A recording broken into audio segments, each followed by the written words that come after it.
counting down the new comics for Wednesday, June 2nd, 2021.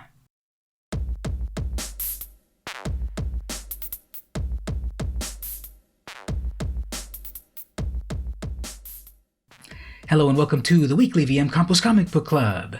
This is the series where I count down the top 10 first issues debuting this week on New Comic Book Day. This is episode number 271 for June 2nd, 2021.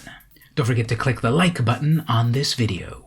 And if you really like it, consider pressing the join button. This is the series where I count down the first issues that are debuting this week on New Comic Book Day so that you're ready to go when you walk into your local comic shop.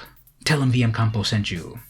This week's episode, though, is going to be a little bit shorter than usual, but it'll still be cool because I'm going to count down more than 10 comics just in rapid succession. Let's get started.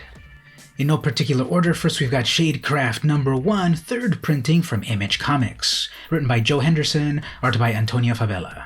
It's basically the dark tones of Demon Slayer and Something is Killing the Children meet a cast of contemporary teen characters. Next up at DC Comics, we have DC Pride number 1. This is a one-shot. We've got various covers. I like the Jen Bartel, Harley Quinn, Poison Ivy cover. With a variety of artists and writers, we have 9 all-new stories featuring several of our favorite LGBTQIA+ characters: Harley Quinn, Poison Ivy, Midnighter, Extraño, Batwoman, Aqualad, Alan Scott, Obsidian, Future State Flash, Renee Montoya, Pied Piper, and many more.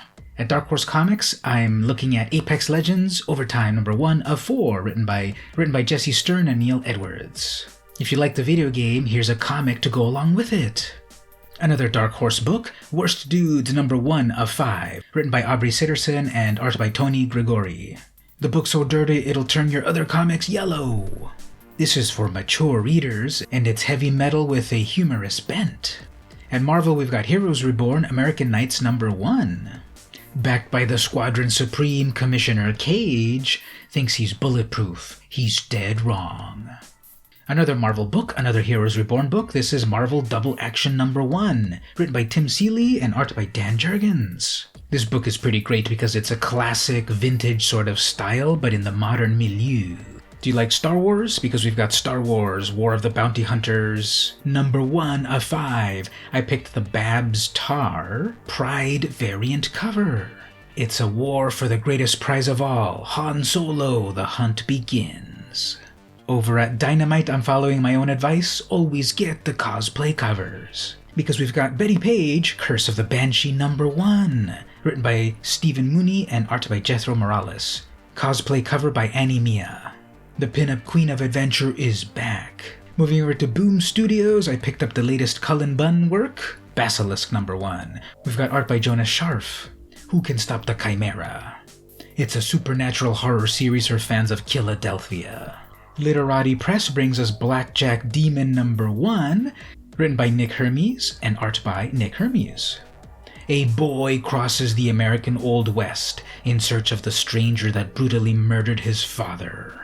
Second Sight Publishing brings us Blood, Skulls, and Chrome, number 1, written by Hanu Kesola, art by Mohamed Ramlan and Marcelo Salazar.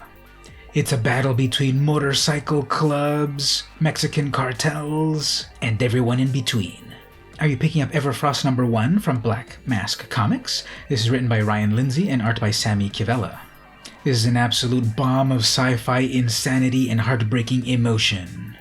J. Michael Straczynski brings us his latest work, Moths number 1, over at AWA, art by Mike Choi. Emily Kai has immense power inside her. However, the moment she taps into it, a clock starts. She will only have 6 months to live. Aftershock Comics brings us Out of Body number 1, written by Peter Milligan and art by Inaki Miranda. When Dan Collins wakes to find his life hanging by a thread, he must use his astral projection power to discover who tried to kill him. And let's wrap up this week with Oni Press's Rick and Morty, Rick's New Hat, number 1, written by Alex Fire and art by Fred Stressing. When Rick and Morty buy the greatest hat in all the multiverse, it attracts an evil so banal that even our intrepid adventurers may not be able to stop it. And that's this week's list. Like I said, it's a little bit of a shorter episode. I've got a lot on my plate today, but we'll be back next time where we take a longer, more loving look at the top 10 comics debuting this week on New Comic Book Day. But I want to hear from you. Which comics did you like this week? Which comics am I missing? Which comics are you looking forward to? Tell me all about it in the comments. Don't forget to click like, subscribe, ring the bell, battle the Minotaur, all that good stuff. And if you really like my content, consider pressing the join button and joining the VMC crew. I would really appreciate it. This has been the weekly VM Campos Comic Book Club, and I'll see you next week.